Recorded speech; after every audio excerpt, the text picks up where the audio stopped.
Young's turn of speed left Burns and Dancy settling for best of the rest. But he did not win the pole last round, and that must certainly be causing him to look over his shoulder at David Burns. Will these two be our main protagonists this season? We'll find out soon as we get ready to watch round 2 of the Absolute Beginners League Formula Neagle, and you'll see it all live here on the Global SimRacing Channel.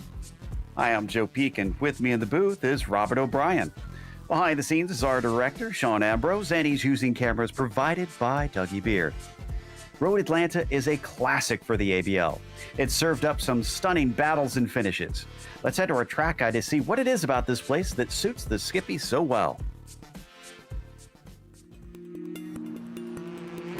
Welcome to Road Atlanta, the scene of incredible sports car racing for decades and the home to the Petit Le Mans. This is a track that has proven itself to be worthy of attention on a world stage. With it being situated only an hour northeast of Atlanta, Georgia, the circuit is in a prime location. But despite its flagship race, in contrast to the real Le Mans, the full course is a measly 2.5 miles long. The club layouts also clock in at just under 2 miles. Packed within this small lap length is a series of technical and challenging corners, some of which can be race-ending even when small mistakes are made. Turn 1 is a fast sweeper which compresses the car into the track, but the high speeds mean that when you go off, you typically go off in a big way. Turn 3 is notorious for its curved entry into a blind apex. Too far inside and you face a cut course penalty. Too far outside and you're likely to spin out. Then there's the unassuming Turn 5. The wide curving lures you into getting greedy, but the close walls on either side gobble up cars and spit them out as a crumpled heap. With all the tricky fast turns, that's not to say that there aren't passing opportunities. The main one comes at the chicane at the bottom of the backstretch. The huge downhill drop into the turn makes outbraking yourself quite easy though, so be careful. The whole thing wraps up with the frightening final corner. With nothing but a giant wall right to the outside as cars fly through at high speed, it's not often that wrecks are small. Boasting a wide swath of series over its history, everything from NASCAR to Indy Lights and of course IMSA, the main use of the track is SCCA events and driving schools. No wonder this place is popular both in real life and here on the iRacing service. Fans will no doubt get to enjoy many more years of action at this incredible track.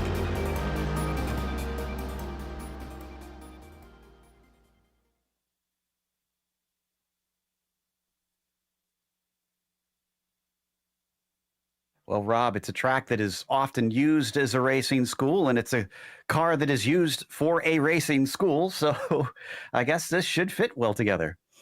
So it's coming home. It's like it's a reunification of the two great things. Road Atlanta is a very good track, and the Skippies is a very good car to get yourself into open rear racing. But it's a full layout today: 12 turns, 2.5 miles, or just over 4 kilometers, and it's going to test the metals today. I think we're going to see a lot of action into 10A, 10B just coming off of the second to last, and especially through the S's. The driver's going to have to be very focused today.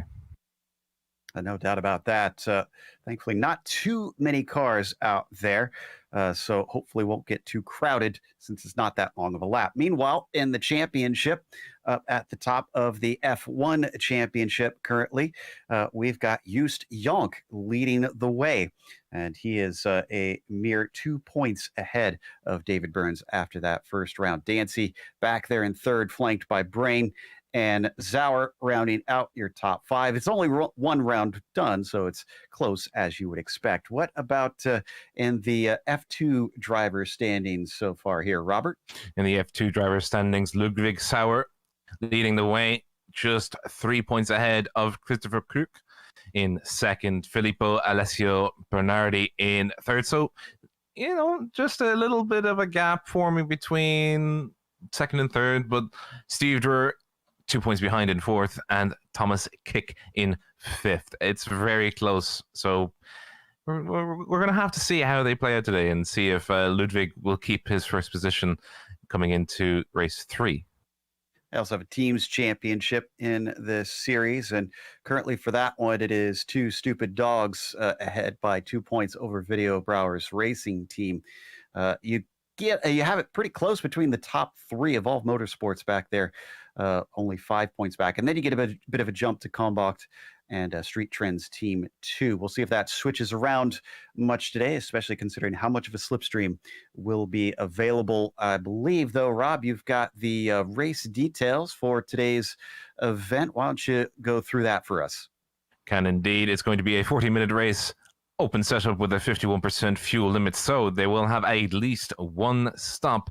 Hopefully it is just going to be one stop and no real issues are going to crop up in the middle of the race. It'll be a standing start, so it'll be absolute minute timing for those who want to make the best start possible, emulate their F1 drivers today at the British Grand Prix who had some fantastic starts. Fernando Alonso comes to mind, so they'll need to be right on the money when that green flag waves. And it's going to be, I think, a little bit of a challenge as well, given the fact that the sun is out. So let's see how that does for track temperatures. Absolutely. Temperatures, by the way, right now, 68 Fahrenheit with this early morning start. We were talking a lot before the race about something that tends to be a big factor in the races here for the Absolute Beginners League and any Skippy race is that long backstretch and the run down into the chicane.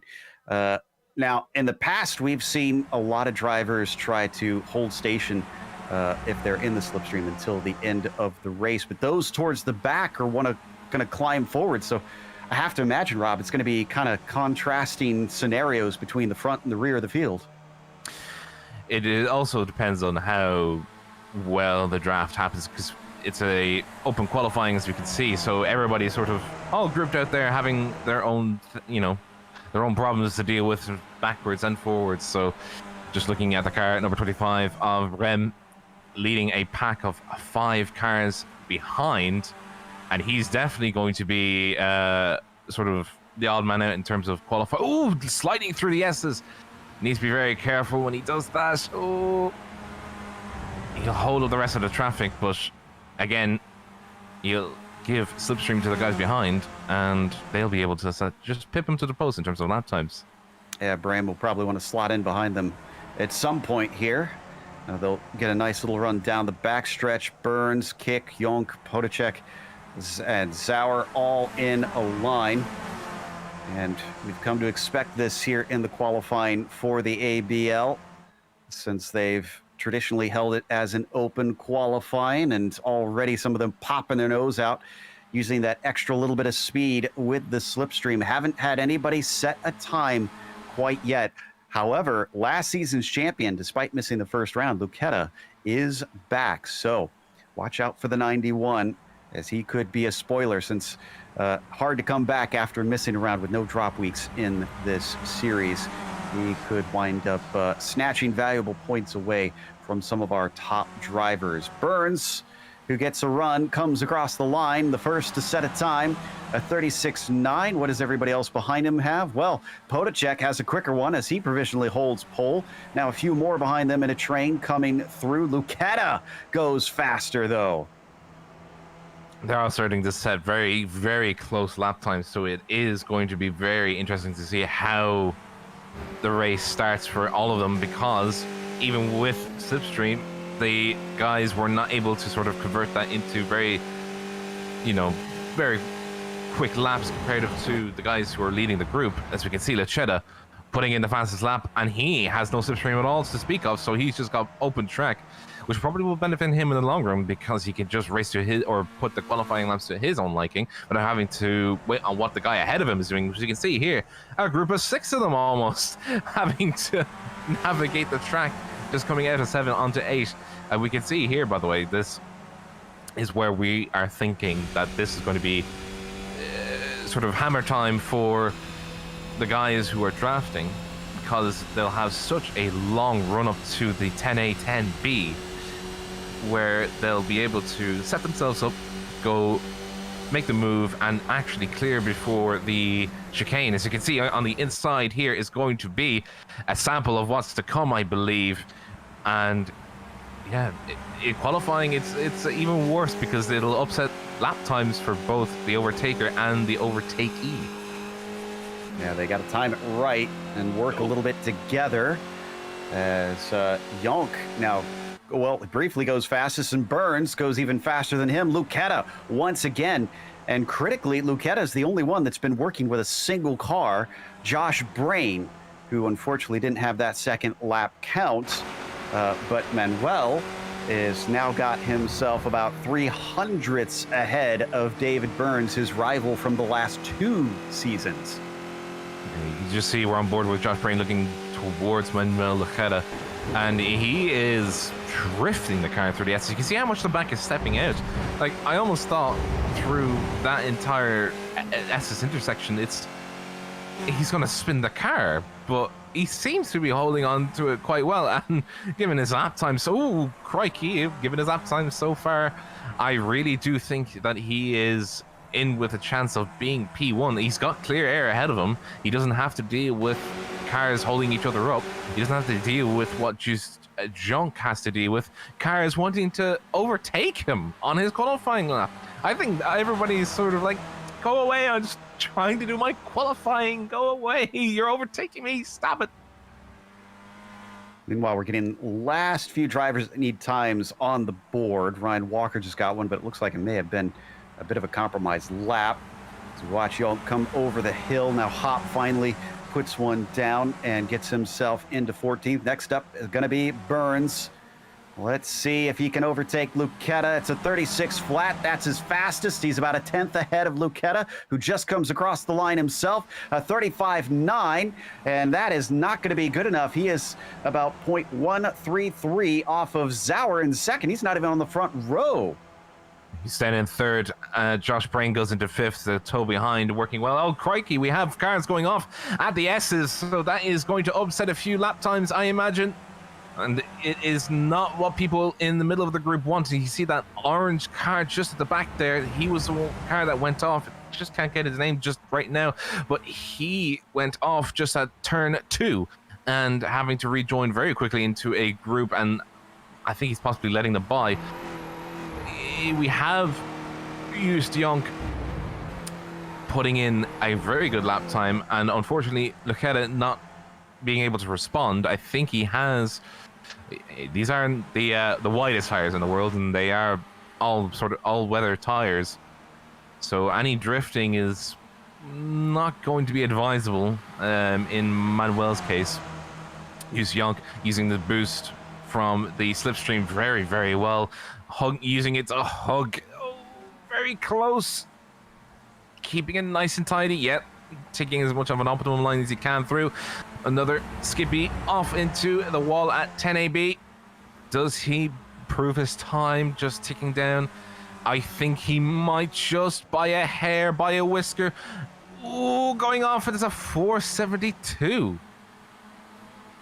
And Yonk goes quicker. Burns does not. Remember, I mentioned Yonk didn't get the pole last time, and I'm sure he's concerned about that. Lucetta, in the meantime, back onto the front row ahead of Brain and Zauer as we ride on board with Burns, just popping our nose outside of the air intake here. Roll hoop, actually.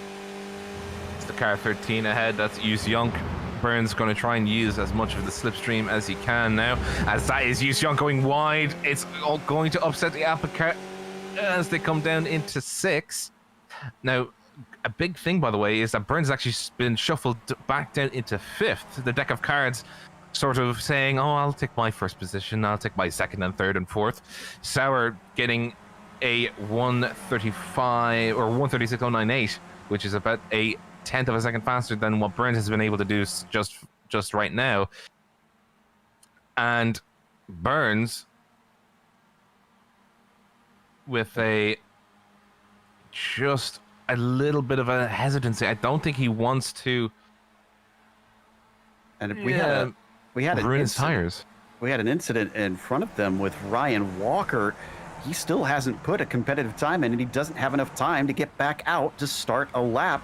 So he's going to start dead last on the field, and he typically is a pretty decently fast driver. So the Scot has got his work cut out for him today. Across the line, Burns not able to go quicker. Jonk not either. Sauer not. Brame does, but he gets shuffled down by Podacek, who hits a 36.083.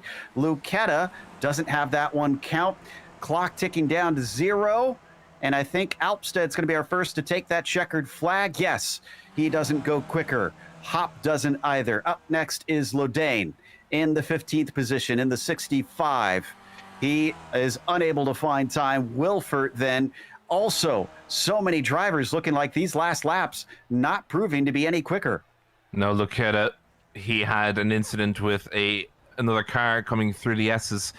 I think it was a car at 42 in the background, and he was just not having a good time being able to pass, going wide through cars through turns 2 and 3.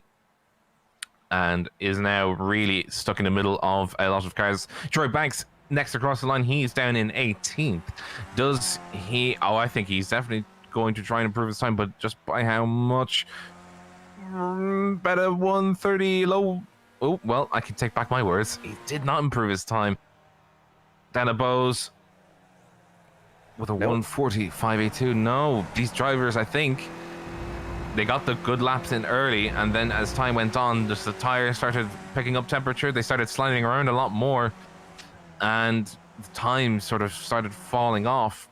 Does David Burns improve? He does by 4/10, but that's not enough to get to P1. Yus Jonk does not improve. Ludwig Sauer improves. He get a 135.552, pushing Manuel Lucetta down into 3rd. Ooh, interesting development on that one as we now head to the grid. And it is Jonk at the top with Sauer in 2nd. Lucetta starts from 3rd, followed by Burns on the outside of the 2nd row. Josh Brain, P5 for him, as Vincent Brame will be in 6. You've got Podacek, P7, and Kick in 8th. Then it's Wilfert in 9th, followed by Capoleto, rounding out your top 10. And then from 11th down is going to be De Jong in 11th, Grell in 12th, Carty in 13th, Upstad in 14th, Luden in 15th, Hop in 16th, Anderson in 17th. Roy Banks, unfortunately, just was not able to put in a better lap than he was able to in 18th. Dana Bose in 19th, and Walker, as we said before, that 145, he can definitely do a lot better. So it's a what's the word I'm looking for? We're going to be waiting with bated breath to see what he does off the start of the line. Undoubtedly. Standing start in this series, so everybody going to have to work hard to try and get a good launch and then stay clean through turns 1 through 3. They're known for being messy at the beginning of races here at Road Atlanta. Just waiting on Podacek and Kick. Looks like Wojciech is now out there as Thomas Kick will be our last one in that number 44. He's found his way to the grid. The engines will start to rev here for round 2 of the Absolute Beginners League Formula Neagle. The lights come up. Oh, and maybe we have jumped the gun here as we are not getting any lights up yet for our drivers, even though they're all out on the grid. So we'll have to wait for that clock to tick down. It's what Murray Walker said. It's the pause moment. Yes, exactly. Dramatic tension here being built. Now I think we are good to go. So now the lights are up. Green flag is out. Jonk looks decent off the line as they start to creep away. Sauer immediately slots in behind him. So does Lucetta. In fact, they become a straight line all the way back down to about 8th place into turn 1. This is very orderly, and that might work out well for a few drivers at the back who are out of position. Yeah, that is very nice and clean start throughout, and Lucetta wanting to get a look at Sauer's left-hand side coming through the S's, but he can't. Just wait patiently, my friend. You'll get there. You'll get there. Just hold on for a moment.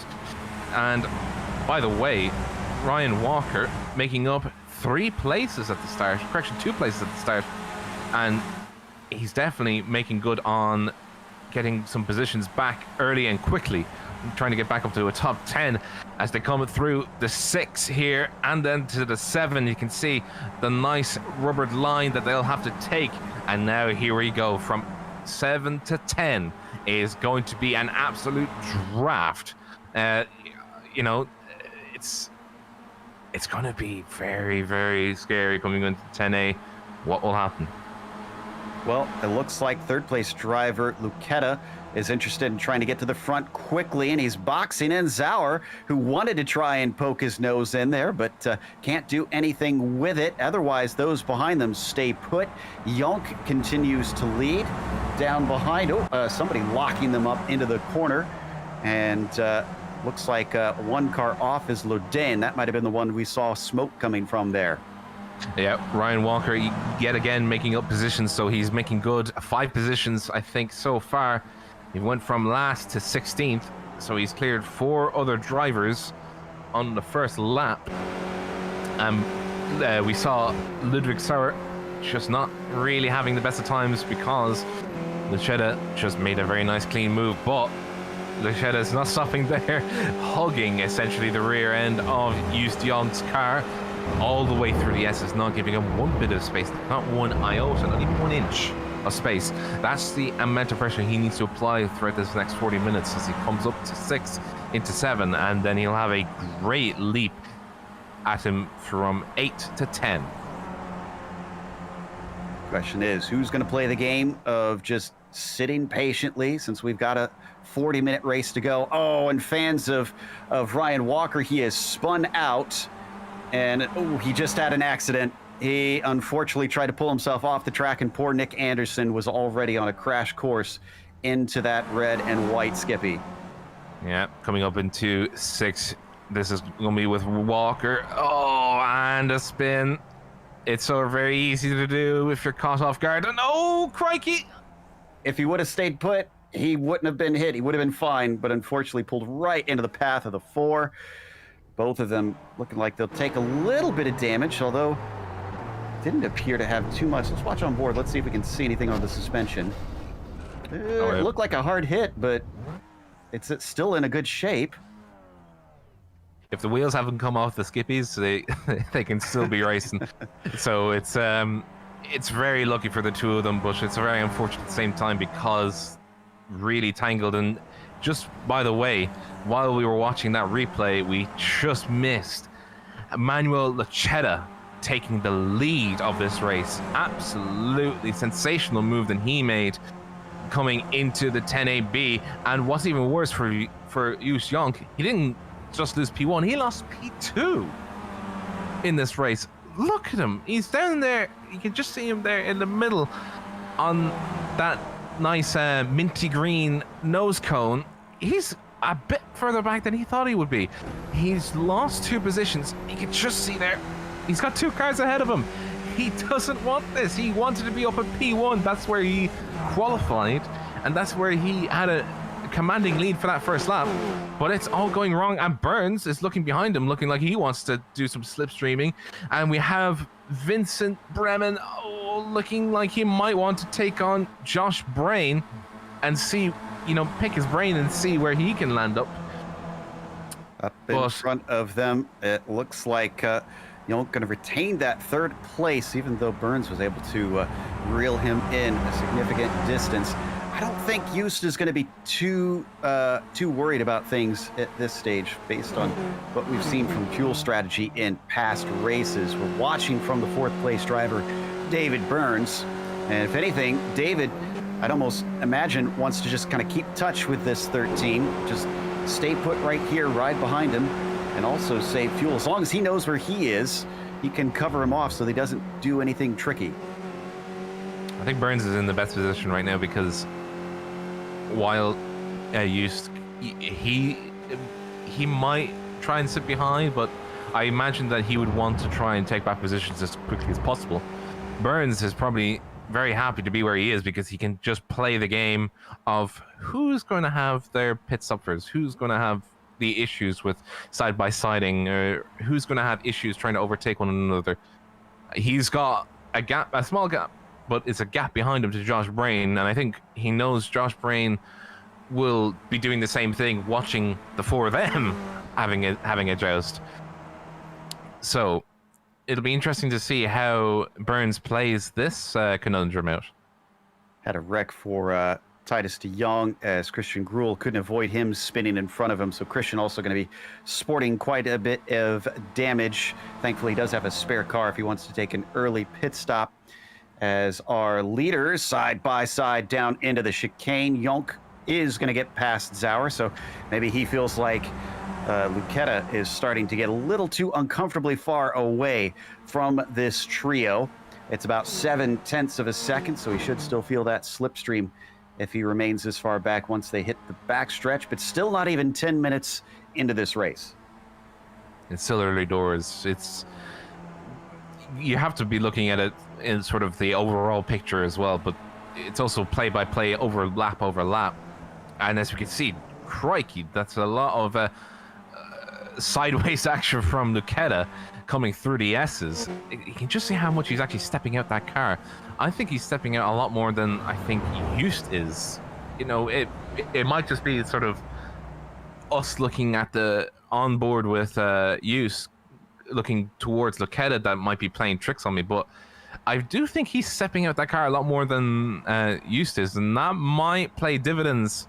Then neither line might just win out at the end of the race, so Just is not out of this woods just yet. Yeah, it's starting to get on the cusp here. 0.8 of a second between himself and Lucetta.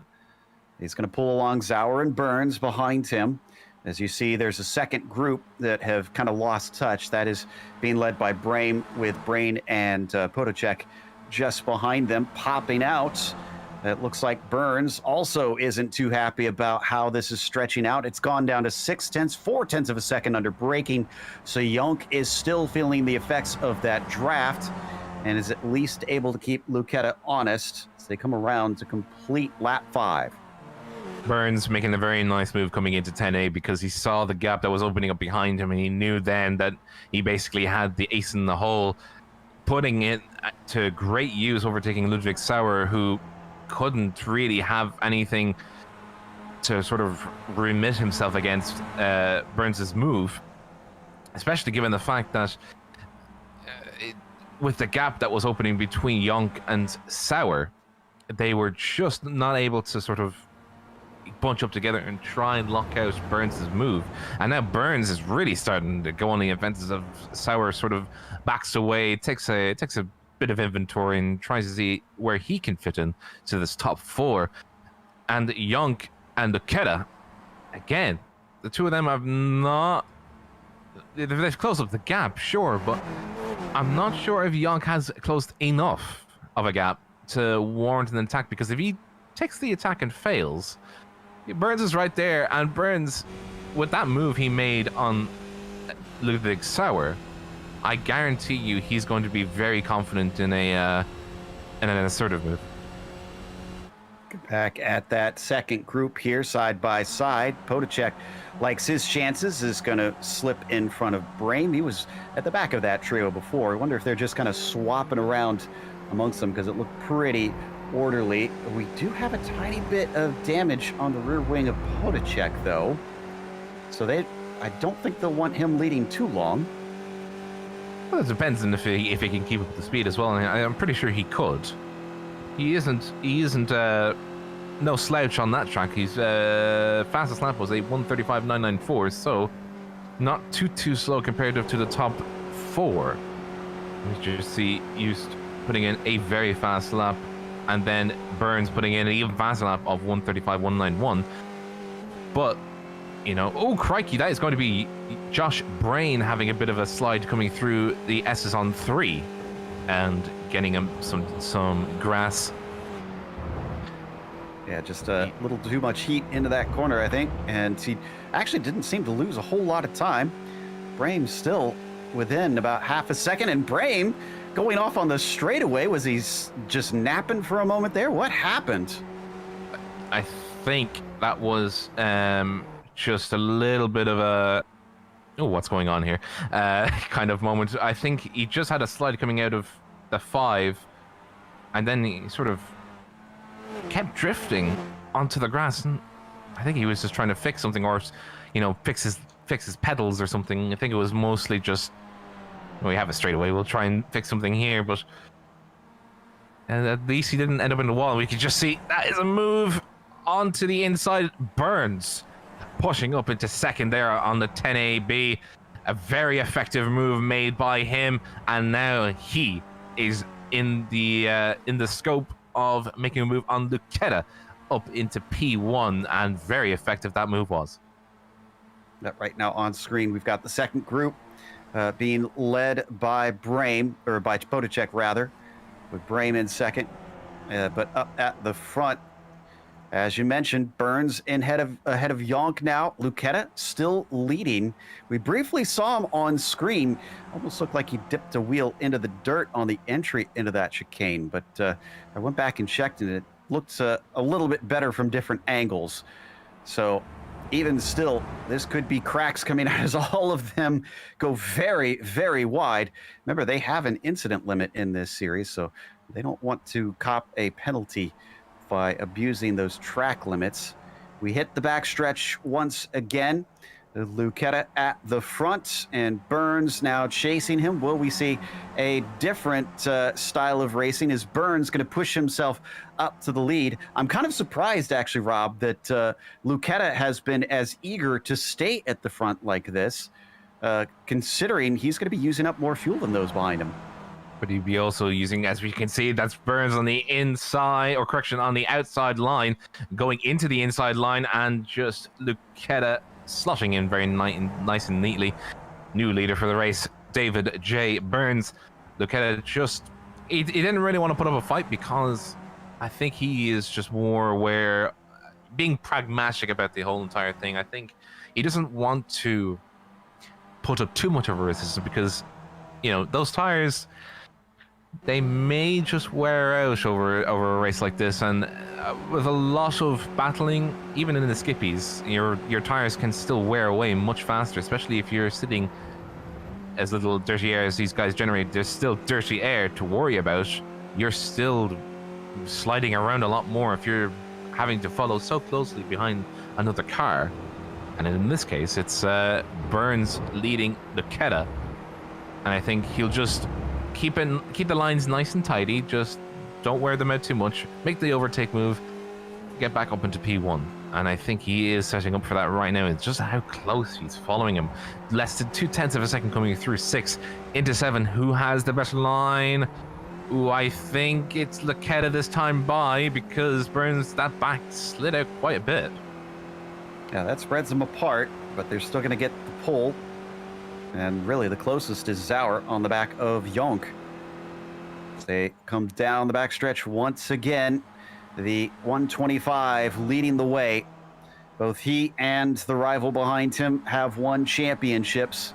They want to make it a twofer, and here we go. Up the inside, not interested in sitting around. Zauer now moves into third place, so yet another change. Drivers swapping positions, trying to strategically place themselves for when we get to those pit stops. Good exit, though, off of that crest from Lucchetta. Look at how close he's getting to the back of Burns.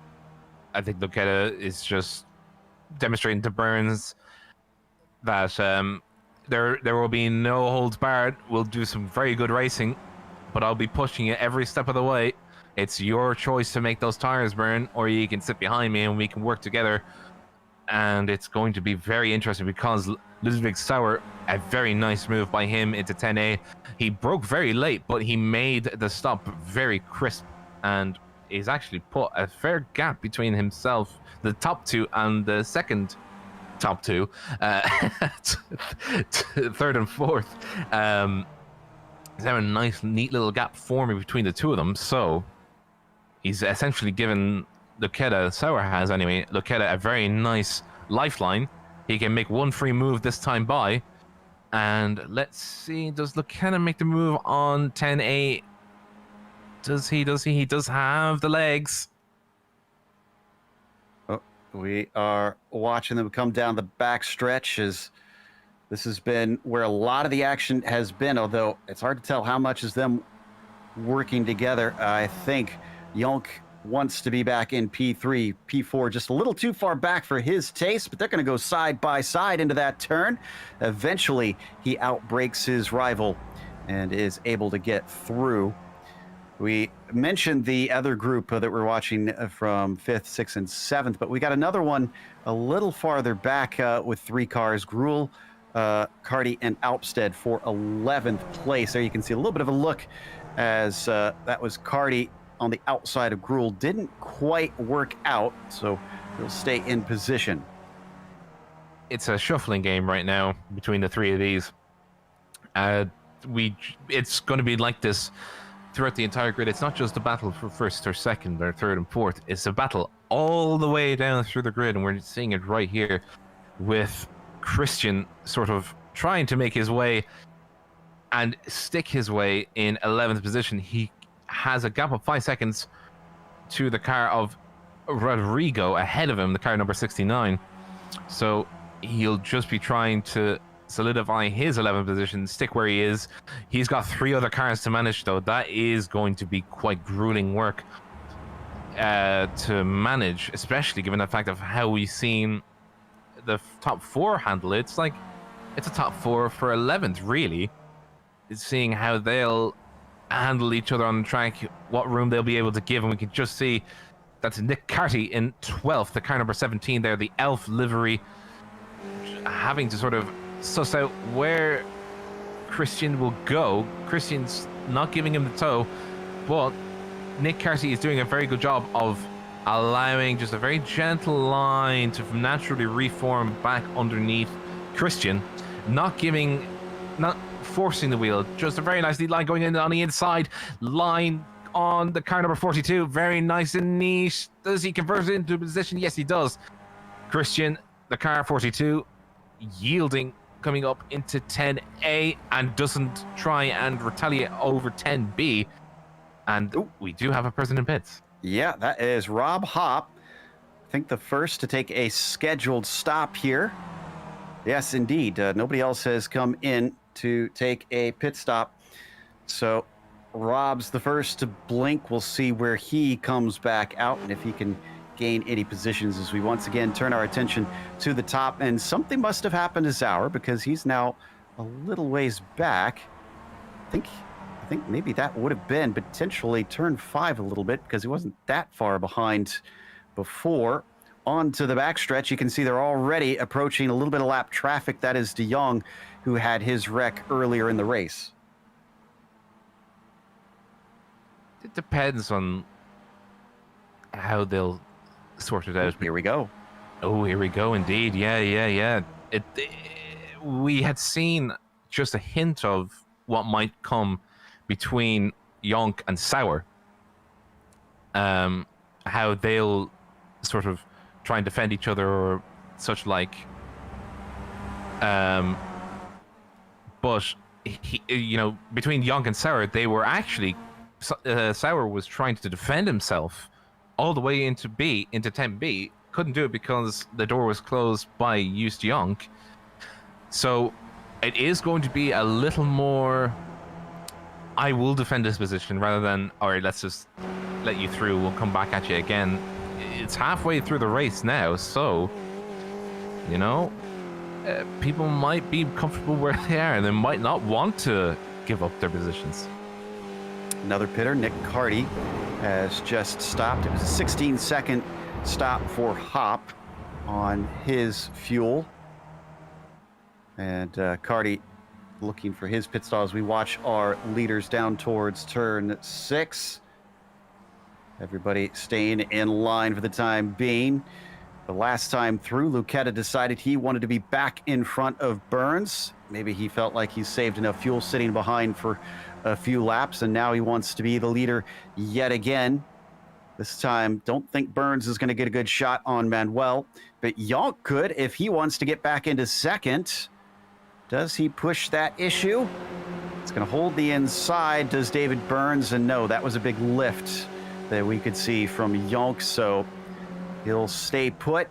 He knows he's still got a little bit of racing left to go before they are at the end of that pit window.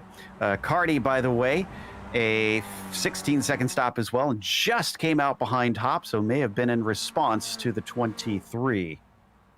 The one thing to note as well is with that lift, he's sort of signaling, and we just see Mr. David Burns coming into the pits. He has actually shuffled. It's actually quite weird. He's actually shuffled out of the group.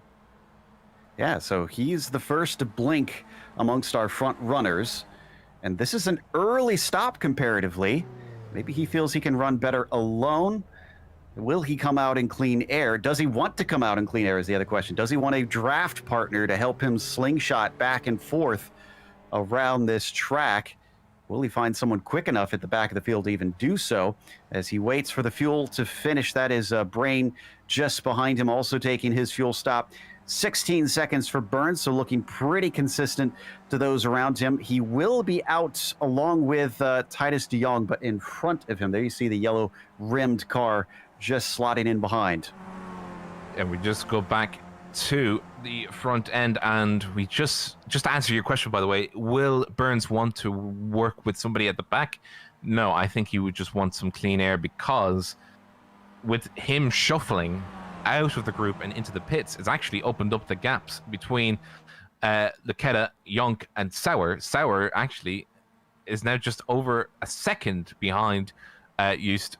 And I thought the tail kicked it very harshly there on the car 91 of Luketa, and he looks like he's going into the... Nope. Eating my own words now. He looked like he was going to take the line into bits, but no, just very sharpish over the hill, cresting into 11.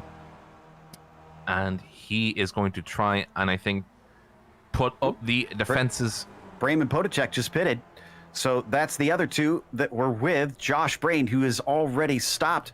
And Brain himself is dealing with, Class Lodin. That was for position. So 12th spot now for Josh. He's had some traffic. Here goes our two that he was racing with, finding their stalls. Nobody misses their mark, coming into a nice stop there. Where is Brain? He's just coming around the final corner now. Brayman Potacek just about done. Looks like, Brain, 15 seconds for him. He is a much quicker stop comparatively, but it doesn't look like he's got anything for the yellow number 946, who is going to just eke by. Just a sliver, just a whiskers, by the skin of the teeth. He just gets by, and that is going to be a wobble from Vincent. He's actually extended that gap that he wanted to close ever so much, and up ahead it's going to be a clear road for Josh. I mean, look at it, there's no other drafters, and Vincent is actually losing more and more time. He needs to keep that draft going, otherwise he's in some real serious danger of being left behind. The leaders are both pitting, Yonk and Luketa. Sauer follows them in. This might be the end of the pit window if all three of them are now stopping. The big loser out of that second trio was Potacek with an 18-second stop. So slower than both of his rivals. He's lost the draft. He's going to have to push extra hard to try and regain that gap here at the end. Top three all in their pit stalls at the same time. Burns, for those curious, is coming around the final corner just now. Looks like Yonk and Sauer, 14 seconds, or Yonk and Luketa, both 14-second stops, whereas Burns was a 16-second stop. Yes, indeed. Both of them are going to be able to get back out on track with a handy gap to third-degree Burns. But Burns is Burns would be very happy for himself, because he had the longest stop of the four, but he's in third. So he's not doing too badly, and if these two are shaping up to do battles for the next 15 minutes, I'd say Burns will be very happy about that, because he can keep clean air, just focus on getting very good laps in, and he was doing very good laps when he was on his own. So not all is lost yet, so he just needs to keep praying and keep hoping that Just, Yonk, and Luketa go ahead and try and see if one or the other will try and go for first. And that is a very sort of sweeping line that Lucchetta made. I think he's just trying to hold for clean air. It's very weird. I would be expecting him to hold a line behind Eust rather than avoiding the line held by Eust. You know, it's... Ooh, I think I might now know why. That is a lot of course correction that Lucchetta's having to make in that car. I think those tires are quite warm right now. Ah, that's a good point. Yeah, maybe he's not getting as much cool air over them. You can heat these things up. You wouldn't think so with them not going at F1 speeds, but you can abuse them too hard. And Lucchetta has been sliding around a lot. Look at how much he turns the nose in earlier than Jonk there on the entry to the corner. I've been noticing that for a few laps now. The other thing that I find curious about this too, of him popping his nose out. Remember, Lucchetta spent perhaps the most time of any of them up at the very front, so he would have used the most fuel, but he took about the same amount as Jonk. I would think that he would want to sit behind just because I would think that Manuel's the most likely to be a little bit short.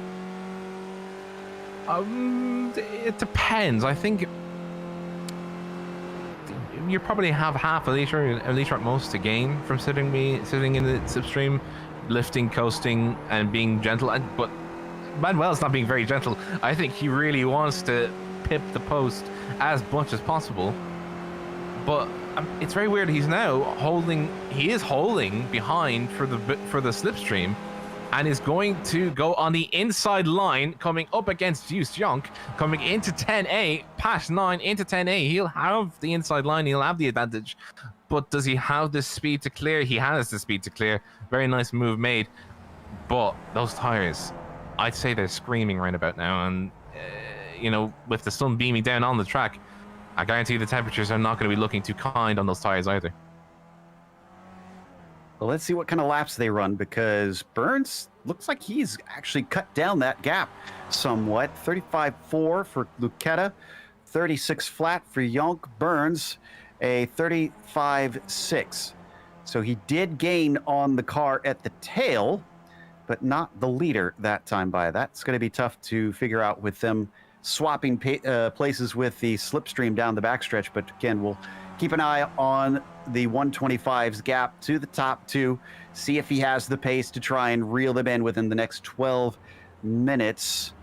And we still have 18 of our 21 runners on the track currently. We've seen very little of the lap traffic before now. Hardly imagine we're going to see too drastic of lap traffic later in the race.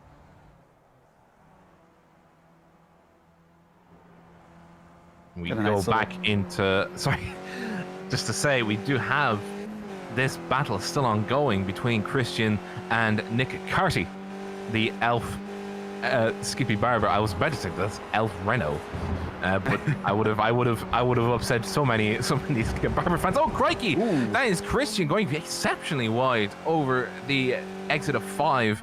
That suspension's not going to be too kind to the legs and the spine of Christian in number 42, and I think it's going to be not very kind to the floor either, with the amount of bump that he had to take in order to keep on going.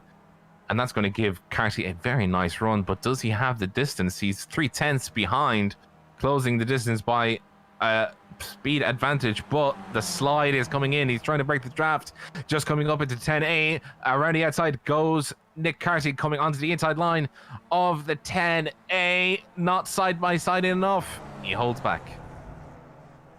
Yeah, I think that is an Elf Tyrrell, I want to say. Oh, look at the switchback that he tries to pull there on Christian. Doesn't look like it pays dividends. And Groulet is going to hold on to that 11th spot. These two have been close together pretty much the entire race. As we once again take a look at the leaders, well, I think the answer is they are faster than Burns, unless Burns had some sort of issue, because it's up to 3.3 seconds once again. This could wind up being down to 2 instead of a 3-car fight. And now it's Jonk's turn to come out of the slipstream. Now, I suspect, and I'm not sure why they wouldn't just sit in the slipstream and lift. I suspect they're doing this so that they don't get the run because they want to be behind at this lap and have no interest in taking the pass, because we've seen how quickly you can reel someone in within the slipstream. They've got to be thinking about a last lap pass here down the backstretch. Look at the massive line that Yus took out of cresting over the hill. He was almost on the left-hand side of the track almost. It's very wide line, but you can just see look how much Manuel Luqueta is sliding coming through one. Yus is taking a very, very neutral line, very nice, very tidy, not letting the car slide too much, but the back end of Luqueta's car is stepping out on almost every turn. I feel like, unless it's the camera playing tricks, but like you can just see how much it shifts. The back end is sliding around a lot more. Look here, that back end stepping out. It's almost like he's trying to Tokyo drift his way through the corners, but it's not going to pay dividends when Yus Young attacks, passes, and again here, stepping out. That back end is not very happy with him today. They're approaching lap traffic. This is Nick Anderson just in front of them, 17th place. And yeah, he's going a little bit slowly, knowing that he just needs to let them by. Luqueta probably appreciates that, gives him a little bit of a draft to get that extra bit of speed. Will we see a swap around between Brim and Brain as well? They've also got Titus de Jong in a lapped car. Yes, they are going to go side by side. De Jong, I don't think he can pick a side now. He's got to just kind of hold his line. And wow, the slipstream. That was mighty. Vincent Brame, I can't believe he caught him that quickly unless that was a lift from Titus. I think that was a lift from Titus there, but oh, that could have gone so very, very wrong. Very tight line having to be taken by Vincent Brem, and just ever so subtly just taking the line and making it stick. I'd say Vincent was very nervously clutching the wheel, holding it on for dear life, coming through 10, making sure that he got out the other side, but he did indeed. Very nice move, securing 5th position. And wanting to keep it. Oh, crikey, sliding out through 2 though. Not gonna keep 5th. If he steps out too much like that, he'll be punished for it. So nice and tidy is the motto for Vincent right now. Let's make sure he does it for the next 6 minutes, as Josh Brain is going to be looking for the opportunity to go on the offensive. But he doesn't want to do it here yet. He's staying put into turn 6, even though he had a run. This is what he wants, trying to get the launch out of turn 7. That was way wide for Vincent, and Josh, well, doesn't look like he had all that better of an exit off the corner, at least based on the similarity in speed. Now he finally pulls him in. Vincent holds off to the left side, trying to defend the inside into the first part of the chicane, but it's all for naught, because Josh is already through and into 5th. We unfortunately lost Capoletto, had a wreck all on his own into turn 3 a bit ago. So that is our 4th retirement of the day. Yeah, it's unfortunate, really.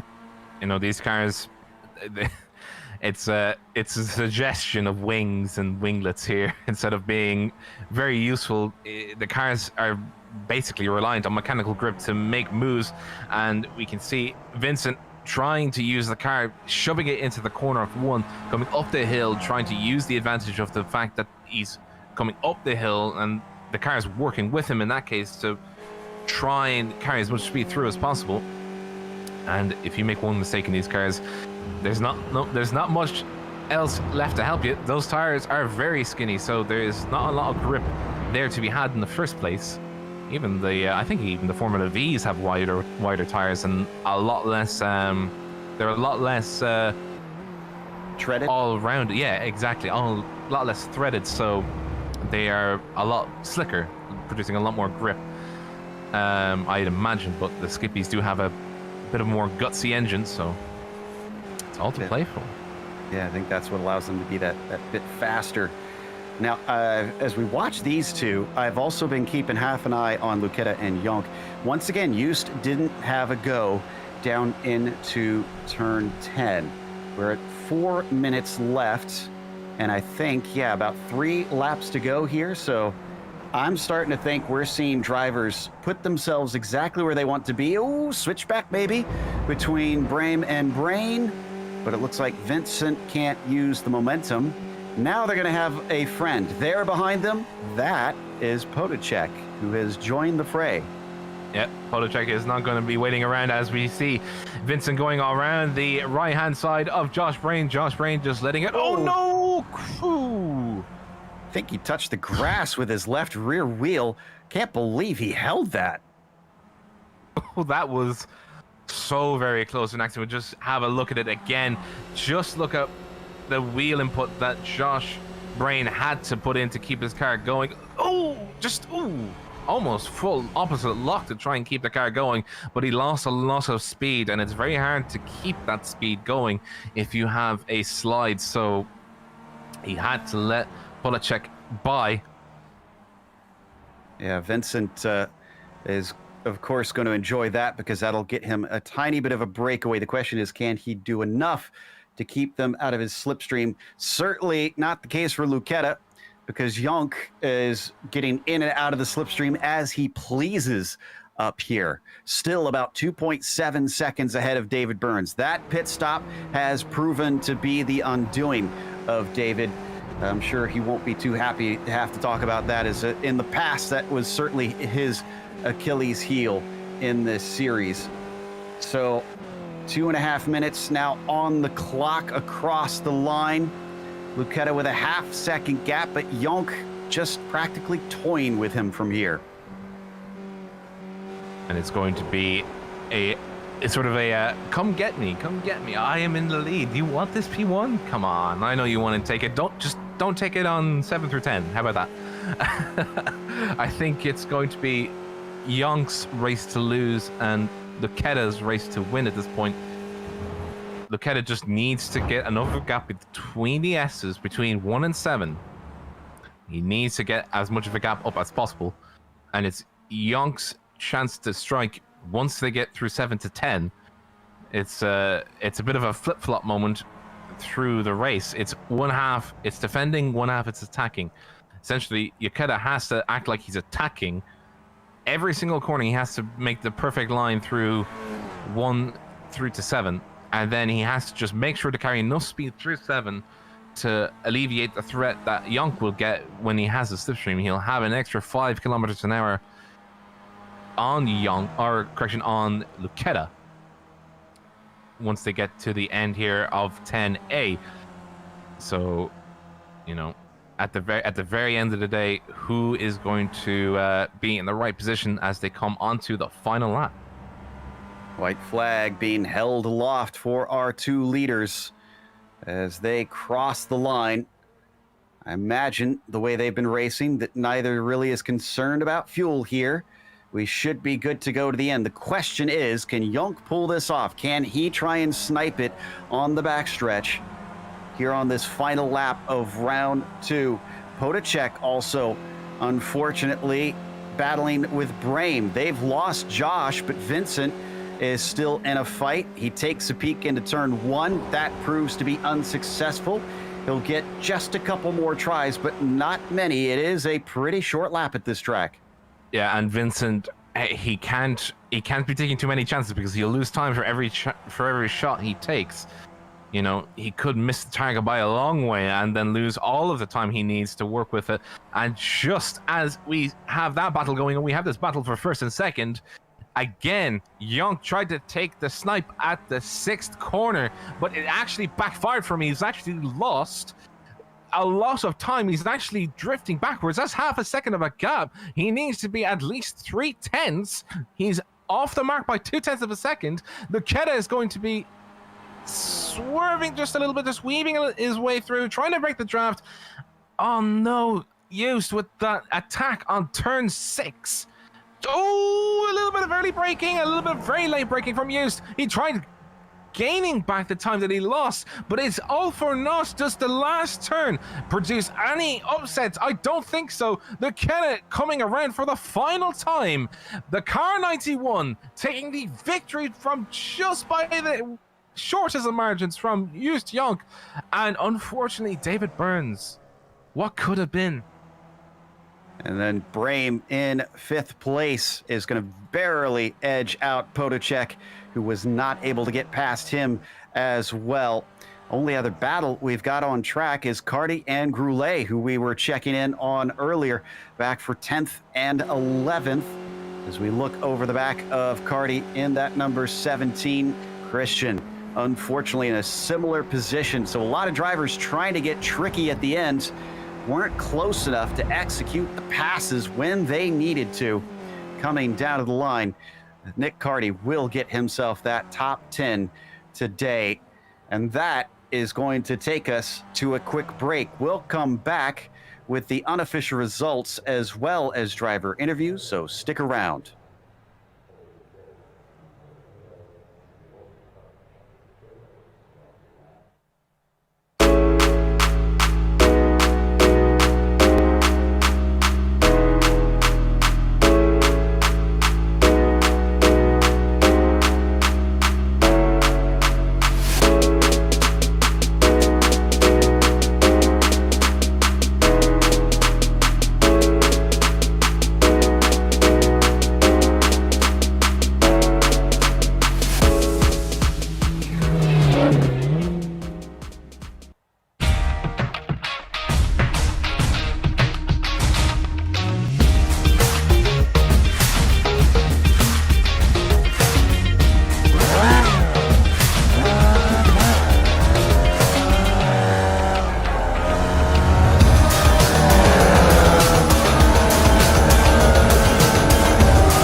Welcome back to Road Atlanta. Round 2 in the Absolute Beginners League Formula Neagle Series went to Manuel Luqueta, but he's not racing for the championship this season, having only just attended for the first time this round.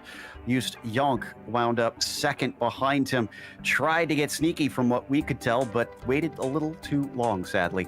David Burns, a long pit stop, unfortunately stole his opportunity to be a part of that fight. He settled for a 3rd place as Sauer was 4th and Brame wound up 5th.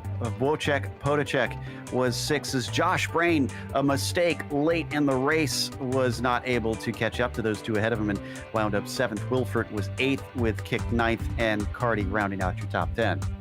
Then from 11th downwards, we have Christian Grell in the car 42 in 11th. 12th was Rob Hopp. He actually did do pretty well. He hopped up into 12th, so not too bad. Stuff to improve on. So let's see what he can do next round. Kai Alpstad in 13th. Klaas Luden in 14th. Dana Bose in 15th. Thijs de Jong in 16th. 17th is Nicholas Anderson. 18th was Rodrigo. We heard what happened to him, unfortunately. An accident all of his own doing, and he just took a retirement. Ryan Walker, I've cursed the man, I'm pretty sure, in 19th. Troy Banks and Kevin Reita round up 20th and 21st. Then we've got David Burns with us, who finished 3rd. David, I feel unfortunate to have to say this, but it feels like old times, undone by a pit stop. You know, I'm going to have a word with the pit crew, because I arrived in the box and I swear they were standing smoking, having a chat before filling the car. And then when they did fill the car, they put too much fuel in it. I have no idea what happened. I just had that dreaded really long pause when you arrive in the pit box. And then they overfueled. Although I think that's partly because Manuel's pace cut a lap off. He's so fast that it was one lap less than I expected it to be. So, so it. You still got yourself a handy podium here today, but unfortunately behind your points rival this season, Just Jonk. I mean, how do you take a race like this? Do you immediately put it behind you, or are there lessons you feel like you can remove from it? I think you just have to take it in your stride. There's not really much you can do when it's really the pit stop that takes it from you. Manuel's pace is just fantastic. I was looking at his lap times, and he's a good 0.2, 0.3 of a second quicker, even on his own. So I had no chance of catching them. When I saw the two of them come out, I thought it's fine. So I just put it in the bag. You know, it's decent points. That's still within reach of Just. So still lots to play for. Well, a first for the series. Next round, heading off to the Red Bull Ring. Have you gotten a chance to run the Skippy at that place yet? I haven't ever turned a wheel in the Skippy around it, but I have raced it in other sims, so I am aware of the track. So it's a fun race. It's a fun track, though. So I'm looking forward to that. Oh, we look forward to seeing you there. Anybody you want to give a shout out to for this podium? As always, just my fellow admins and everyone else that races with us and contributes to the league. They're a great bunch of guys.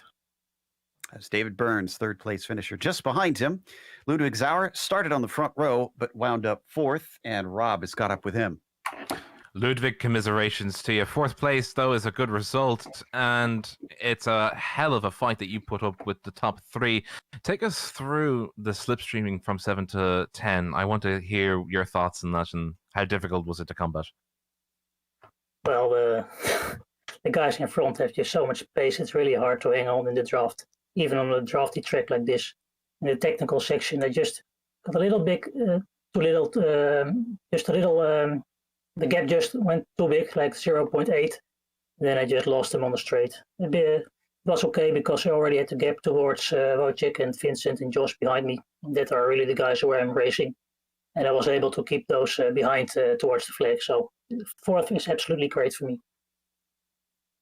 And, you know, keeping you were definitely putting your best foot forward throughout the entire race. When it came to the pit stops, were you expecting Burns to pip you to the post, or were you just focusing on, once you got out of the pits, look behind me and keep everything that was behind you? Yeah, that last part. I was already out of fuel in the pit lane, so I couldn't even make it the pit speed limiter. I was just a few km below. So I lost a little bit of time there. They also overfueled, just like David. So then when I came out, they were just like 3-4 seconds gone.